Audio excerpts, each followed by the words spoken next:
Pojďte se s námi podívat na Kalimantan, jinými slovy Borneo, třetí největší ostrov světa s rozlohou skoro 750 000 km², čili asi 75 milionů fotbalových hřišť.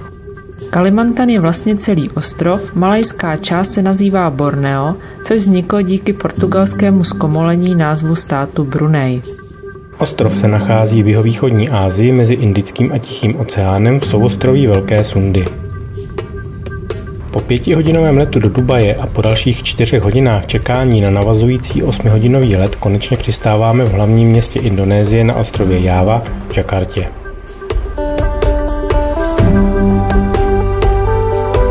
Do 1 kilometr vzdáleného hotelu jedeme z letiště přes hodinu.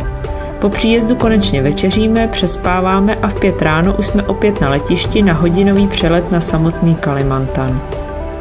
Na Borneu se rozkládá asi nejstarší deštný prales na světě. Dnes je bohužel ohrožen rychlým odlesňováním. Jen pro zajímavost, indonéská část ostrova se rozkládá na 580 000 km². Na tak rozsáhlém území žije pouze 12 milionů lidí, takže většina oblastí je neosídlena.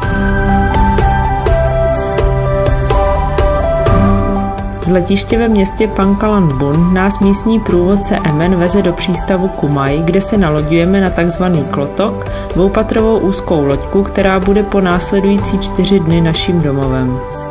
Kromě průvodce Emena je na lodi kapitán, jeho žena zastávající funkci kuchařky a jejich asi 12letý syn. Partu doplňuje lodník, kterého vidíme převážně kouřit a koukat z okna. Vydáváme se ze zálivu po řece proti proudu národním parkem Tajung Putin a seznamujeme se s místním horkým a vlhkým klimatem.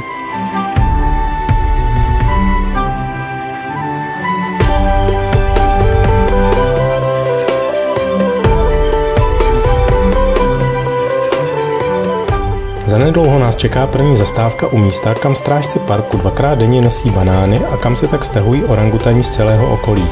V podstatě se jedná o divoké jedince, kteří jsou ale díky dokrmování zvyklí na lidi. Můžeme tak zblízka sledovat tyto úžasné kriticky ohrožené primáty, kteří s námi sdílejí 97% DNA. Jsou to jediní lidoopy, kteří žijí mimo Afriku. Jméno orangután je složené z malajských a indonéských slov orang, člověk, a hutan, les, tedy lesní člověk. Postupně přicházejí nejen samotné samice a mladí samci, ale pozorujeme i dominantního samce a spoustu matek s mláďaty různého věku. Orangutánky totiž vychovávají své potomky až do věku 8 let a za život odchovají maximálně 4. Orangutani patří mezi nejinteligentnější primáty. Chápou fakt, že objekty existují, i když je nevidí, a dokáží přemýšlet nad efektivitou vynaloženého úsilí. Každý večer si dokáží postavit nové hnízdo na spaní z větví a listů, což jim zabere asi 10 minut. Samice orangutanů obvykle měří okolo 115 cm a váží do 50 kg. Samci dosahují velikosti asi 140 cm a hmotnosti do 90 kg. Obvykle se dožívají více než 30 let. Samice má sílu jako 2 dospělí muži, samec potom jako 6 až 7 mužů.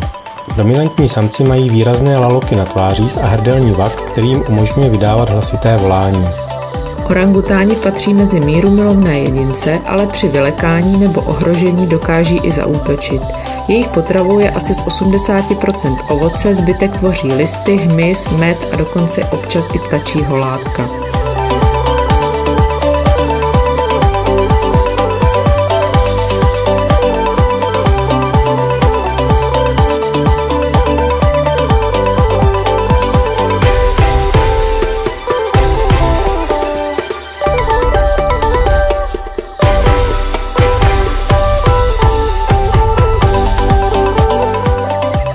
Je zvláštní, že jinak kolem řeky moc života nevidíme. Tu a tam nějaký ptáček, ale obecně nic moc.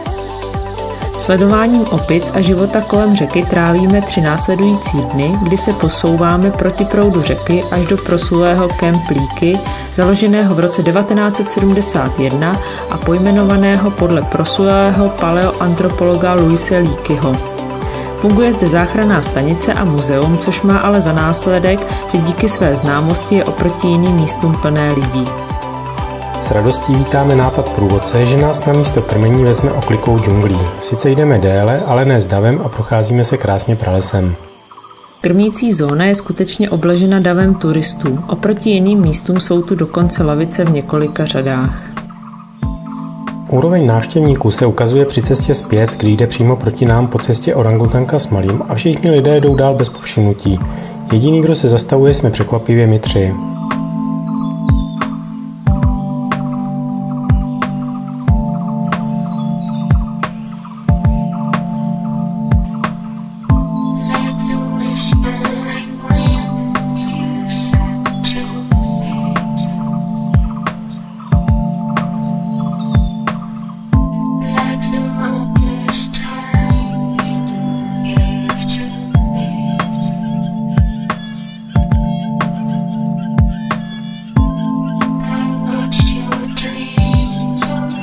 Kromě orangutanů podél řeky sledujeme i endemické opice kahau nosaté. Zajímavé je, že ani v indonéštině, ani v angličtině a jiných jazycích se podobné pojmenování jako kahau nevyskytuje. Samci vážící až 25 kg jsou dvojnásobně větší než samice.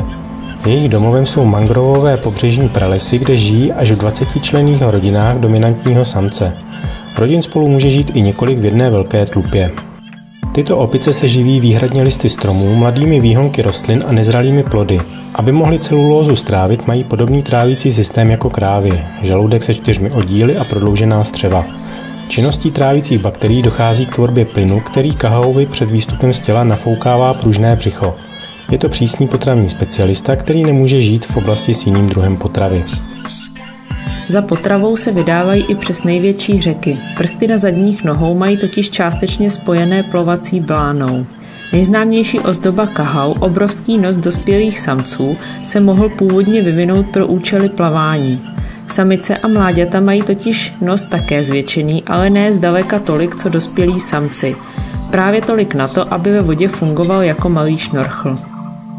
U samců se ale možná tato jeho funkce zvrhla ve znak pohlavní selekce.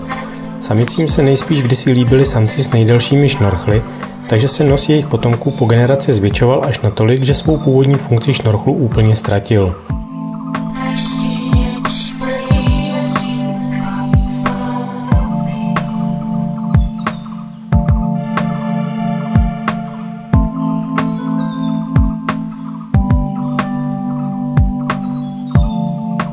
Poslední den v parku trávíme střídavě pozorováním kahau a divokých orangutánů, žijících na druhé straně řeky, kde se rozmáhá palmová plantáž. Pomalu se vracíme zpět do zálivu. Poslední úsek už jedeme úplnou tmou, jen za svitu baterky, lodních světel a světlušek.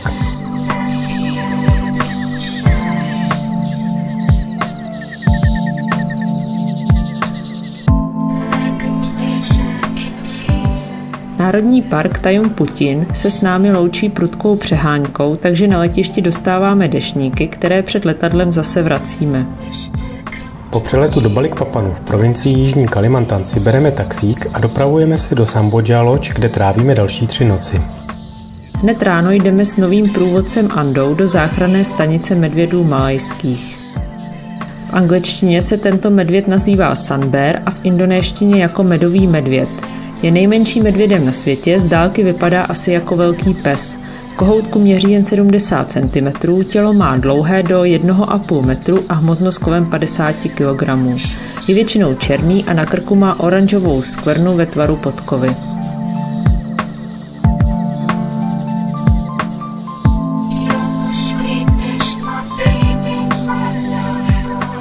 Součástí záchranné stanice je i 8 ostrůvků, na kterých jsou umístěné skupiny orangutanů, kteří se už nemohou vrátit do volné přírody. O orangutanech snad ještě jedna poznámka. Neumí plavat, proto mohou být klidně nehlídaní na ostrůvcích.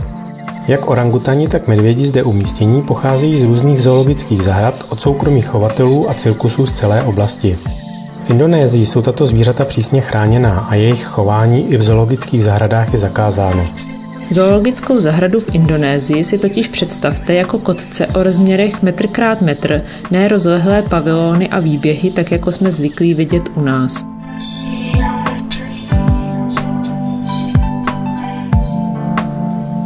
Dalším místem, které v této oblasti navštěvujeme, je Bukit Bangkirai, místo, kde jsou popsány jednotlivé vzácné stromy, včetně možnosti jejich adopce. Dozvídáme se zajímavosti o nejslavnějším endemickém stromě Bankiraj, které patří vládě a jen s jejím svolením se s nimi může nakládat. Bankiraj patří mezi nejtvrdší a nejodolnější dřeviny a z jejich kmenů se tak dělají hlavně piloty a produkty, které vydrží i desítky let ve vodě. Dorůstají výšky až 50 metrů, v průměru měří přes 2 metry a žijí asi 150 let.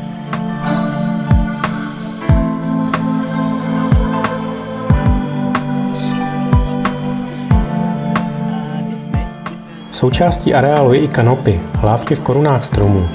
Jak říká náš průvodce Anda, jedná se o první kanopy v Indonésii a 8. na světě. Celkem 64 metry lávek spojilo 5 obřích Bankiraj stromů ve výšce 30 metrů nad zemí. Kromě korun stromů z nich ale nevidíme žádný pohyb, ani jednoho ptáčka, ani žádný chlup. Jsme ale v původním primárním pralese, který je v této oblasti už výjimkou, což je znát na skladbě porostu před i pod námi.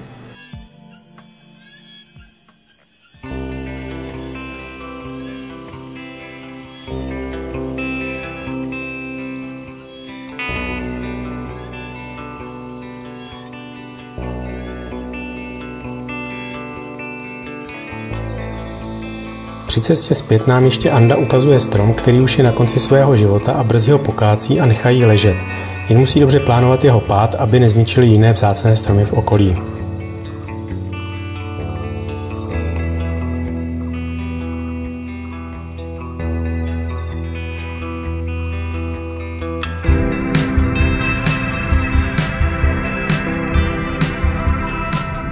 Přesouváme se k pobřeží, kde nastupujeme na motorizovanou kánoj, na které jedeme nejprve mezi palmami a stromy až do rybářského přístavu.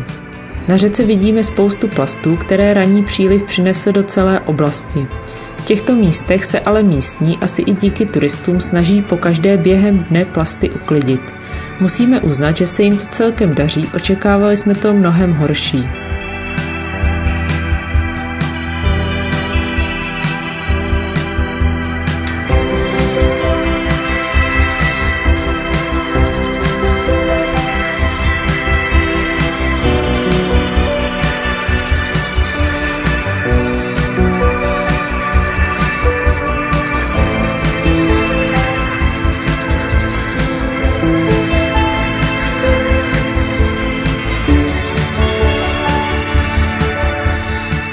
Až cestou zpět do kotviště se nám konečně daří vidět skupiny kahau nosatých. Vracíme se sem i na večer, kdy vidíme mnohem více skupin ukládajících se pomalu ke spánku na větvích.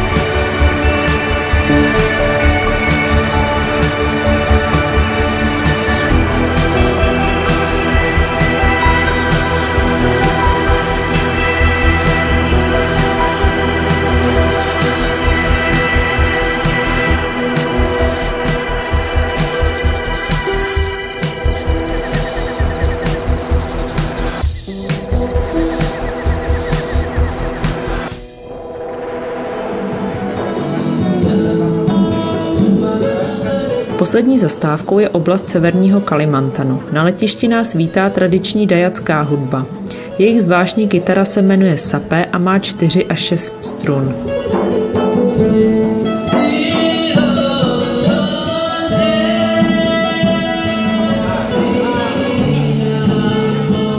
Z letiště, kde se seznamujeme s našimi posledními průvodci, Riou a Ganeshou, se přesouváme nejprve do dajatské vesnice Longyi.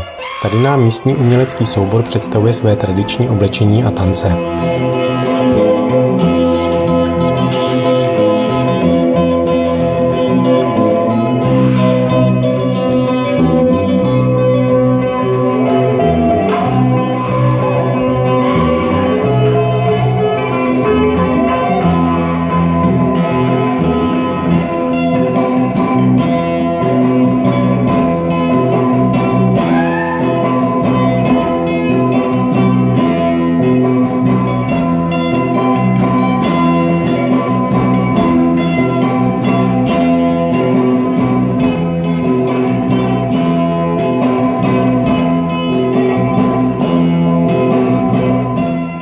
Longí jedeme dál skrz palmovou plantáž rozmočenou silnicí až do odlehlé vesnice Merabu, odkud přímo Ganesha pochází.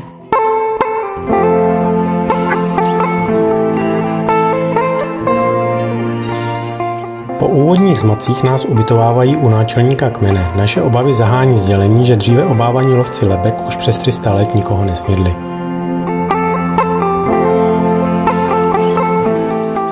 První místo, které v této oblasti navštěvujeme, jsou asi 1,5 hodiny chůzí vzdálené jeskyně Blojoc s asi 4000 let starými malbami původních dajaků.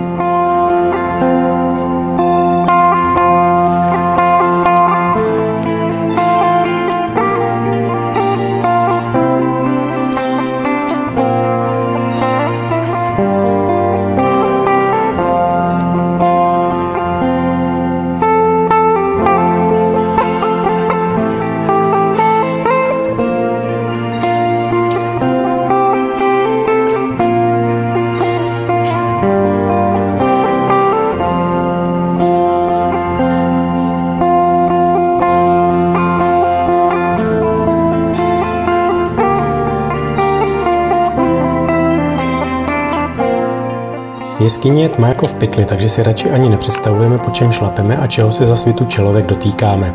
Nejprve jdeme vnitřkem jeskyně, kde kolem nás lítají netopíři a po chvíli vylézáme do otevřené části, kde je nejen světlo, ale i vlašťovčí hnízda a samotné malby pravěkých lidí znázorňující různá zvířata a objekty.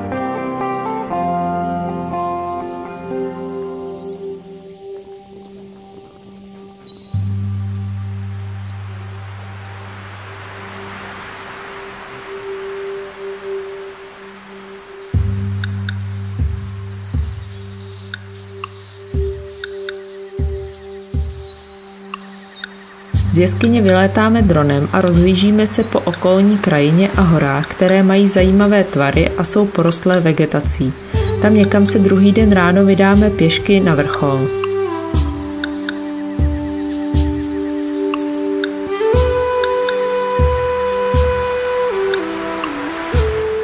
Po prohlídce maleb a okolí z dronu se zase noříme do nitra hory a procházíme pouze za svitu baterek obrovskými podzemními síněmi.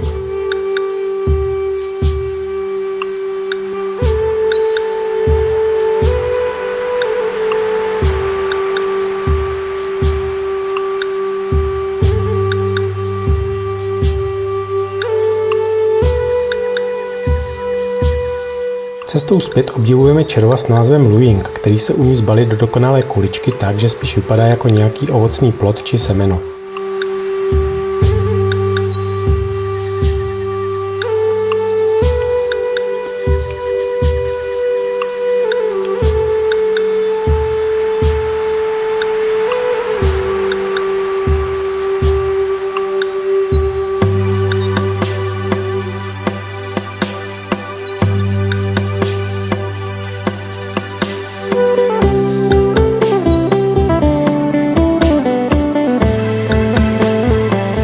Po odpoledním dešti vyrážíme kánoí na druhou stranu pohoří. Jedeme asi 30 minut, pak ještě jdeme asi půl hodiny džunglí v rozbahněném terénu s cílem u jezera Nyadeng s křišťálově čistou vodou. Tady budeme spát ve stanech, takže naši průvodci s sebou nesou veškeré vybavení, včetně jídla a dokonce i pušky.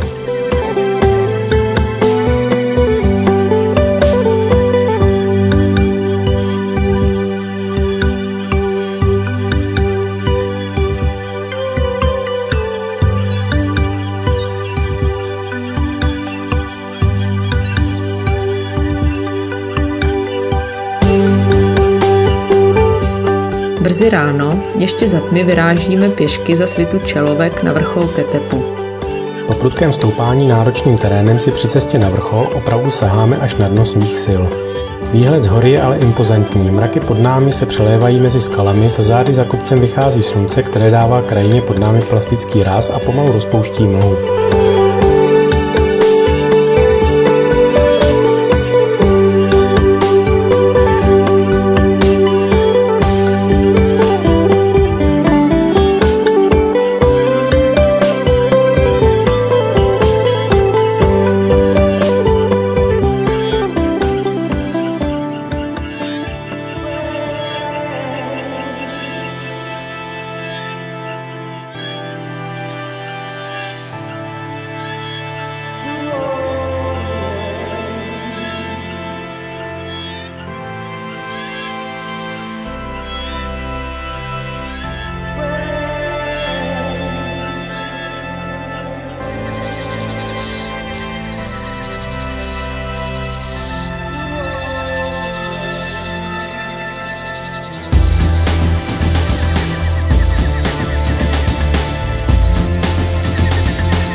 Asi po hodině a půl jdeme zpět dolů a zbytek dopoledne si užíváme u jezera sledování místní fauny a flóry.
Po návratu do Merabu a krátkém odpočinku s blbnutím s místními dětmi nastupujeme znovu na kánoj a vydáváme se ještě na poslední sledování života kolem řeky.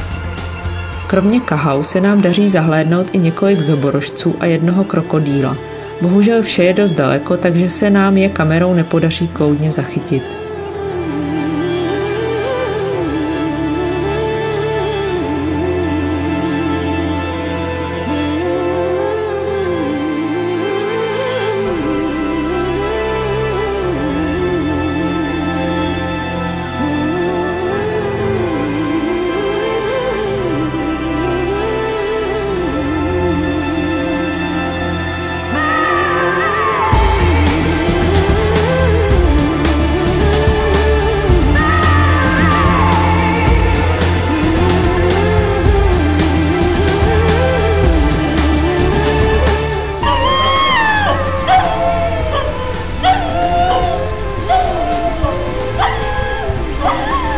Rozloučení v podobě psího koncertu nás už čeká jen cesta zpět na letiště a 4 lety přes Balikpapan, Jakartu a Dubaj zpět do Prahy.